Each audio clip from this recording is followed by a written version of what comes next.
કચ્છી ગુજરાતી સરિતામાના ચેનલમાં આપણું હાર્દિક સ્વાગત છે। આજે આપણે બનાવશું અળવીના પાનના પાતરા। તો આજે હું માર્કેટમાં ગઈ હતી તો મને આ સરસ મજાના પાંદડા ફ્રેશ જોવા મળ્યા એટલે આ લઈ લીધા। મારા બાળકોને પણ આ પાનના પાતરા બહુ ભાવે છે તો આજે હું આ પાતરા બનાવીશ અને પાનના। તો પહેલાં પાંદડાને આપણે બરાબર ધોઈ લઈએ કેમ કે આનામાં ધૂળ અને મીઠી હોય છે। બરાબર ધોઈ લઈએ આપણે એને કોરા કરવા દેશું। આપણા અળવીના પાન ધોઈને રાખ્યા છે સુકાય ત્યાં સુધી આપણે આ મિશ્રણ તૈયાર કરી લઈએ। આના માટે આપણે આ ચણાનો લોટ 2 વાટકી આપણે આ ચણાનો લોટ લેશું। બરાબર આ ચણાનો લોટ ઘરનો જ પીસેલો છે। આ એમાં 2 ચમચી જેટલા અધકચરા વાટેલા તલ નાખશું આપણે। આ આદુ અને લીલા મરચાંની પેસ્ટ એ આપણે અંદર એડ કરી દઈએ।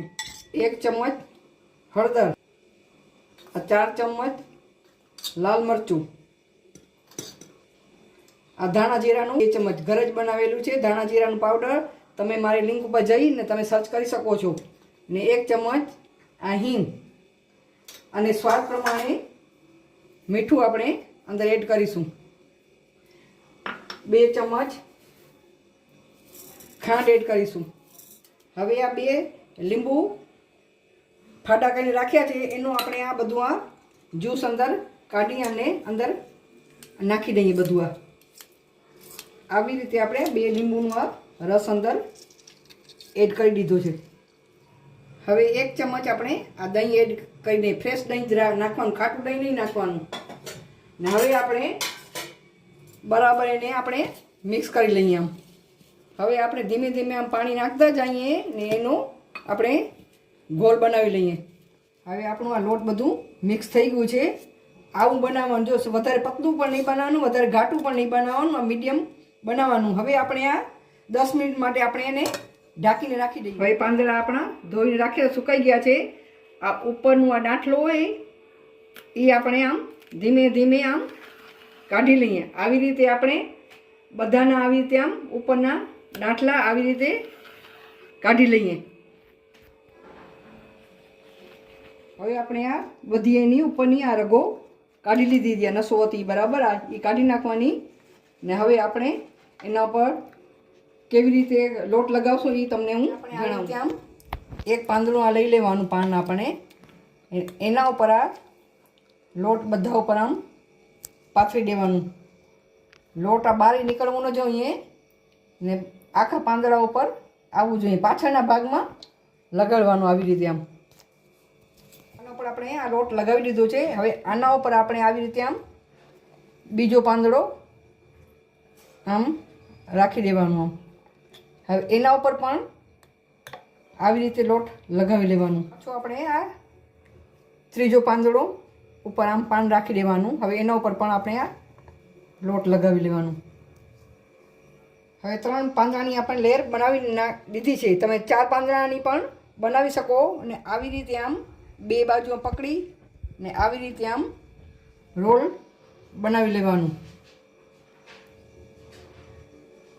આવી રીતે આપણે બધા રોલ બનાવી લઈએ। રીતે આપણે રોલ બધા બની ગયા છે। આ તેલ લગાવી ચાળણીમાં એને મૂક્યા છે। આ પોષક તત્વોથી ખૂબ જ ભરપૂર હોય છે અળવીના પાન। એનામાં vitamin E, vitamin C, calcium અને પોટેશિયમ ભરપૂર માત્રામાં હોય છે જે આંખ માટે બહુ જ ફાયદાકારક છે। વિટામિન A થી ભરપૂર માત્રામાં હોવાથી આંખોની રોશની સુધારવામાં અને આંખોને સ્વસ્થ રાખવામાં ખૂબ જ ઉપયોગી છે। અળવીના પાનના આટલા બધા ગુણધર્મો છે। તો આપણે હવે એને બાફવા માટે મૂકીએ આપણે। હવે આપણે આ ઢોકળિયામાં પાણી નાખી દઈએ, એમાં લીંબુ જે રસ કાઢીને ફાડા હતા અંદર નાખી દઈએ કેમ કે અંદર તળિયું કાળું ન થાય। ને હવે આપણે આ ચાળણી અંદર નાખી દઈએ આમ એને ઢાંકી અને ફૂલ તાપે આપણે 25 મિનિટ સુધી એને બાફવા દઈએ। બાફવા મૂક્યો એને 25 મિનિટ થઈ ગઈ હતી, આપણે ચેક કરીને જોઈ લઈએ। આ છરી એમને એમ કોઈ નહીં એટલે બફાઈ ગયા છે। હવે ગેસની ફ્લેમ આપણે બંધ કરી દઈએ અને ઠંડુ થવા દઈએ આને। હવે આપણા પાતરા ઠંડા થઈ ગયા છે, એના આપણે આવી રીતે આમ કટ લગાવી લઈએ। આ જોઈ શકો કેવા મસ્ત ફૂલ્યા છે। આ આપણે આવી રીતે બધાના હવે કટ લગાવી લઈએ. બધા કટ લગાવી લીધા છે. તો આને વઘારની તમને હું એની બે રીત જણાવીશ. હવે આપણે ગેસ ચાલુ કર્યો છે અને આપણે કઢાઈમાં જરૂરિયાત મુજબ આપણે તેલ નાખી દઈએ. આપણે હવે એને ગરમ થવા દઈએ. હવે તેલ ગરમ થઈ ગયું છે. આપણે રાઈ એડ કરી દઈએ આમાં. આ 2 બાંદિયા, આ 4 લવિંગ ને 2 આ તમાલપત્ર નાખી એને બરાબર એનો વઘાર કરી લઈએ. હવે એમાં આપણે આ તલ નાખ્યું. તલ ઉડે નહીં, ધ્યાન રાખવાનું. અને આપણે આ અંદર કટ કરેલા અંદર નાખી દઈએ. આ પાતળા આપણે હવે થોડી વાર એને આમ રાખીએ, એમ પછી એને હલાવશું. થોડી વાર રહીને આપણે 1 મિનિટ માટે જ રાખવાનું. હવે આવી રીતે આમ હલાવી નાખવાનું. આમ આવી રીતે આમ, એટલે તૂટે પણ નહીં. આમ જોઈ શકો છો બરાબર રાઈનું ને બધા મસાલાનું અંદર કોટ થઈ ગયું છે.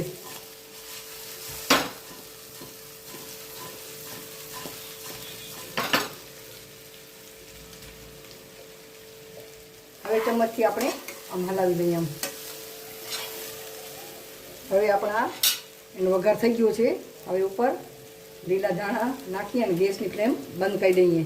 હવે તમને બીજી રીત જણાવું. આ બીજી રીત માટે આવી 3 ચમચી મેંદાનો લોટ લીધો છે ને એમાં પાણી એડ કરીને થોડુંક મીઠું નાખ્યું છે ને આવું સાવ પાતળું લિક્વિડ જેવું બનાવી લીધું છે ને તેલ ગરમ કરવા મેં મૂક્યું છે. હવે તેલ ગરમ થઈ જાય પછી આપણે એને તળી લઈએ. આપણે આ જે પાતળાના કટ કર્યા હતા થોડાક રાખી દીધા હતા. આવી રીતે આમ ડુબાડી અને એને આપણે આમ તળી દઈશું. આને આ એ મસ્ત ક્રિસ્પી થાય છે. આવી રીતે આપણે બધા અંદર એડ કરી દઈએ.